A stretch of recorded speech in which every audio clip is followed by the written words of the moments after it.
Από το 1987 έως το 1996 μεταδόθηκε το αγαπημένο μας καρτούν Χελονονιτζάκια.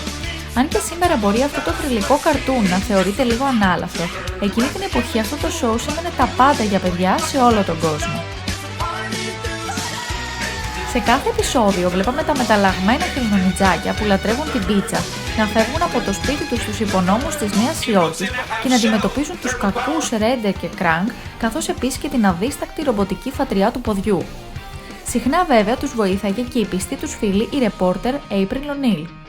Το show πλημμύριζε από δράση, αστεία και αναφορές στην pop κουλτούρα και καθήλωνε όλους εμάς που το παρακολουθούσαμε, κάνοντας την καθημερινότητά μας λίγο πιο διασκεδαστική και επικίνδυνη. Σήμερα θα δούμε την απίστευτη ιστορία των Teenage Mutant Ninja Turtles, ενός franchise που ξεκίνησε για πλάκα με ένα σκίτσο και εξελίχθηκε σε παγκόσμιο φαινόμενο.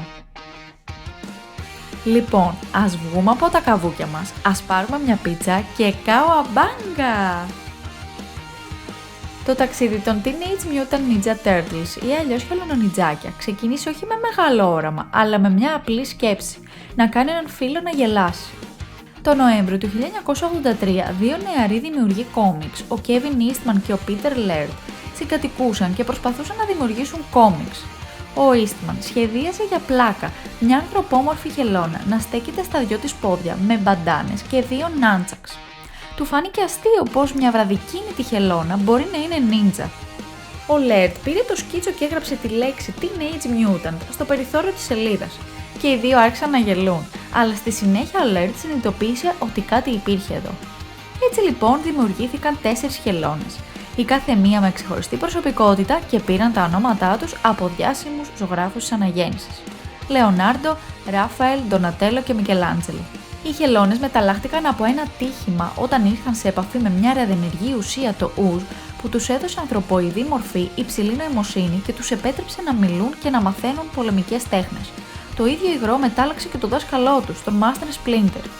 Τον Μάρτιο του 1984, οι Eastman και Laird ίδρυσαν τη δική τους εταιρεία κόμικ, την Mirage Studios. Χρησιμοποιώντας χρήματα από μια επιστροφή φόρου και ένα γενναίο δάνειο $1.000 από το θείο του Eastman, εκδόθηκε το πρώτο κόμικ των Teenage Mutant Ninja Turtles σε ασπρόμαυρη εκτύπωση τον Μάιο του 1984. Σε λίγες εβδομάδες, όλα τα 3.000 αντίγραφα που είχαν εκδώσει εξαντλήθηκαν. Ήταν ένα φαινόμενο που κανείς δεν περίμενε. Σε αντίθεση με τις μεταγενέστερες εκδοχές, το αρχικό κόμικ πλημμύριζε από βία και είχε μια σκοτεινή ατμόσφαιρα πολύ κοντά σε αυτή του Daredevil. Το κόμικ ήταν ασπρόμαυρο και οι χελώνες αντιμετώπιζαν το διαβολικό Shredder, που παραδόξως αυτό το τεύχος πεθαίνει. Ναι, αρχικά ο Shredder ήταν ένας one-off villain. Και αφού ξεπούλησε η πρώτη έκδοση, υπήρχε η απέτηση για νέες χελωνοπεριπέτειες. Έτσι δημιουργήθηκε το φαινόμενο που λέγεται χελονονιτζάκια. Το κόμικ έγινε γνωστό παγκοσμίως όταν η εταιρεία Playmates Toys ενδιαφέρθηκε το 1987 για μια σειρά δράσης. Ωστόσο, οι κατασκευαστές παιχνιδιών ήταν δύσπιστοι, ήθελαν πρώτα μια τηλεοπτική σειρά ώστε να προωθήσουν τα παιχνίδια τους. Τα χελονονιτζάκια είναι μια ιστορία για την οικογένεια. Είναι 4 αδέρφια που πολεμούν, τρώνε και διασκεδάζουν παρέα. Ο καθένας είναι ξεχωριστός, μοναδικός, έχει τη δική του προσωπικότητα και κάτι χαρακτηριστικό. Ο Λεωνάρντο είναι ο ηγέτης, το όπλο του είναι 2 σπαθιά κατάνα και είναι ο πιο σοβαρός της παρέας. Ο Ράφαελ είναι ο πιο δυνατός και πιο νευριασμένος από τις χελώνες, κρατάει 2 σάι. Τα σάι είναι φτιαγμένα για να πιάνουν και να σπάνε σπαθιά. Ο Ντονατέλο είναι ο γκατζετάκιας της ομάδας, χρησιμοποιεί ένα μπο και κατασκευάζει διάφορες συσκευές για τις χελώνες.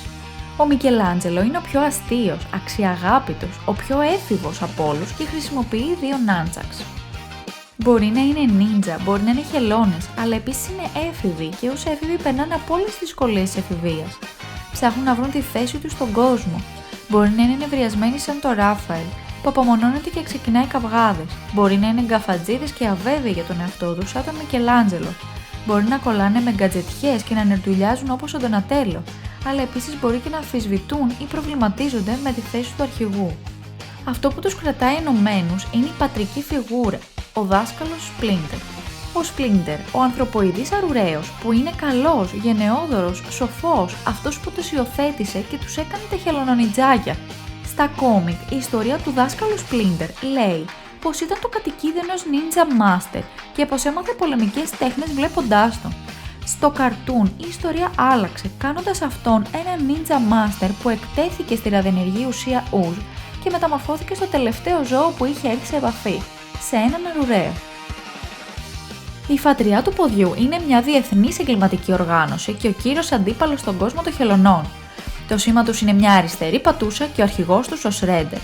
Ο Shredder είναι ένας πανίσχυρος νίντζα που φοράει μια μεταλλική πανοπλία γεμάτη από κοφτερές λεπίδες. Οι δημιουργοί του εμπνεύστηκαν το χαρακτήρα από έναν τρίφτη τυριού. Η δύναμη του Shredder πολλαπλασιάζεται όταν ενώνει τις δυνάμεις του με έναν διαβολικό εξωγήινο που δίνει στη Φατριά του Ποδιού πρόσβαση σε εξωγήινη τεχνολογία. Ο Krang είναι ένας διαβολικός εξωγήινος από την διάσταση X. Κάποτε ήταν ένας αιμοδιψής πολέμαρχος και δικτάτορας που τον ξένωσαν από το σώμα του και παγιδεύτηκε σε κάτι που μοιάζει με μυαλό. Ο Krang έχει εξοριστεί στη διάστασή μας όπου και γνώρισε τον Shredder. Σε αντάλλαγμα με τη τεχνολογία του, ο Shredder του έφτιαξε ένα ανθρωποειδές σώμα να τον φιλοξενεί. Ο Krang είναι αυτός που έδωσε στον Shredder το ούζ μέσω του οποίου δημιουργήθηκαν τα χελωνονιτζάκια και ο Splinter. Ο Krang μένει στο Technodrome. Το Technodrome είναι ένα κινητό φρούριο γεμάτο από εξωγήινη τεχνολογία και ο πυρήνας είναι πόρτα για άλλες διαστάσεις. Μπορεί να κινηθεί στη στεριά, στη θάλασσα αλλά και στο διάστημα. Η Φατριά του Ποδιού έχει πολλούς χαρακτήρες να τα βάλουν με τις χελώνες, αλλά οι δύο πιο γνωστοί είναι ο Bebop και ο Rocksteady. Αρχικά ήταν μέλη συμμοριών που τους στρατολόγησε ο Shredder για να απαγάγουν την April O'Neil. Ο Shredder τους πρόσφερε δυνάμεις ώστε να μπορέσουν να νικήσουν και να εκδικηθούν τις χελώνες για την ταπείνωσή του. Εκείνοι δέχτηκαν και ο Shredder χρησιμοποίησε το ούζ με έναν ρινόκερο και ένα αγριόχειρο. Ο Bebop και ο Rocksteady είναι πάρα πολύ δυνατοί, αλλά έχουν περιορισμένη νοημοσύνη. Οι χελώνες έχουν πολλούς συμμάχους, αλλά ο πιο σημαντικός σύμμαχος και φίλος τους είναι η April O'Neil. Η April είναι μια ατρόμητη δημοσιογράφος, αποφασισμένη και θαραλέα που δεν φοβάται να ριψοκινδυνέψει και να βοηθήσει τους φίλους της. Μέσα στα χρόνια έχει πολλά διαφορετικά look, αλλά είναι πιο αναγνωρίσιμη με την κίτρινη στολή και τα καστανά μαλλιά. Στο καρτούν, η April ερευνούσε κάποια εγκλήματα που συσχετίζονταν με νίντζα και υψηλή τεχνολογία για το κανάλι 6. Οι κακοί στείλανε μια ομάδα κακοποιών να την κυνηγήσει και για να σωθεί έτρεξε μέσω στους υπονόμους της Νέας Υόρκης όπου την έσωσαν τα χελωνονιτζάκια. Ένας άλλος πολύ σημαντικός σύμμαχος των χελωνών είναι ο Casey Jones, ένας οργισμένος έφηβος που φοράει τη μάσκα του χόκκι και περιπολεί τους δρόμους της Νέας Υόρκης με μια τσάντα του γκολφ γεμάτη με εξοπλισμούς από διάφορα αθλήματα στην πλάτη του. Και εδώ, στην αρχή ο Casey ήταν ένας πιτσιρικάς που έβλεπε πολλές ταινίες δράσης και αποφάσισε να γίνει τιμωρός, αλλά ο Eastman και ο Laird άλλαξαν την ιστορία του με μια πιο τραγική για να τον συμπαθήσουμε περισσότερο. Μια συμμορία που ονομαζόταν Μοβ Δράκη σκότωσαν τον πατέρα του, τους έκαψαν την οικογενειακή επιχείρηση και απήγαγαν τη μητέρα και την αδερφή του. Η πρώτη σειρά μεταδόθηκε από το 1987 μέχρι το 1996 με συνολικά 193 επεισόδια. Περισσότερες από 125 χώρες σε ολόκληρο τον κόσμο και η εμπορική επιτυχία ήταν πρωτοφανής. Μέχρι το 90, τα προϊόντα Teenage Mutant Ninja Turtles ήταν ένα από τα μεγαλύτερα retail φαινόμενα του κόσμου από παιχνίδια, κόμιξ, δημητριακά, ρούχα, βιντεοπαιχνίδια, αυτοκόλλητα και άλλα. Τα χελωνονιτζάκια έγιναν σύμβολο της δεκαετίας του 80 και σε εμάς κατά τη δεκαετία του 90. Δεν μπορούμε να μην αναφέρουμε πως ένα τεράστιο μέρος της επιτυχίας τους είναι η ατελείωτη σειρά παιχνιδιών. Ίσως και να το παραέκαναν εδώ που τα λέμε. Μπορείς να βρεις στις χελώνες οτιδήποτε μπορείς να φανταστείς, από αστροναύτη, παίκτη του baseball, punks μέχρι και αγρότη με τρακτέρ. Και εμείς φυσικά τα αγοράζαμε. Μέχρι τώρα έχουν εκδοθεί εκατοντάδες τέτοιοι κόμιξ, πάρα πολλές σειρές κινούμενων σχεδίων, όπως η κλασική σειρά του 87 που αναφέραμε, η σειρά του 2003, η σειρά reboot του 2012, η Rise of the Teenage Mutant Ninja Turtles του 2018, καθώς και η πρόσφατη Tales of the Teenage Mutant Ninja Turtles του 2024. Πέρα από την τηλεόραση και τα κόμιξ, τα χελωνονιτζάκια έχουν εμφανιστεί σε πολλά βιντεοπαιχνίδια σε διάφορες πλατφόρμες και κονσόλες. Επιπλέον υπάρχουν πολλές ταινίες, όπως η τριλογία στις αρχές των 90s και οι δύο ταινίες του Michael Bay. Μπορεί να ξεκίνησε ως ένα αστείο, αλλά το φαινόμενο των χελωνών εξαπολύθηκε σε μαζική κλίμακα εξαιτίας της σειράς κινουμένων σχεδίων. Μέσα στα χρόνια, τα χελωνονιτζάκια έχουν σταματήσει και επανέλθει ξανά και ξανά και ξανά. Έχουν γίνει αναπόσπαστο κομμάτι της pop κουλτούρας. Αυτά τα 4 αδέρφια με το καβούκι, τις μπαντάνες και την αγάπη τους για τις πίτσες έχουν έρθει για να μείνουν και δεν πάνε πουθενά. Ήμουν η Μαρία, σας ευχαριστώ που μείνατε μαζί μου μέχρι το τέλος και καουαμπάγκα!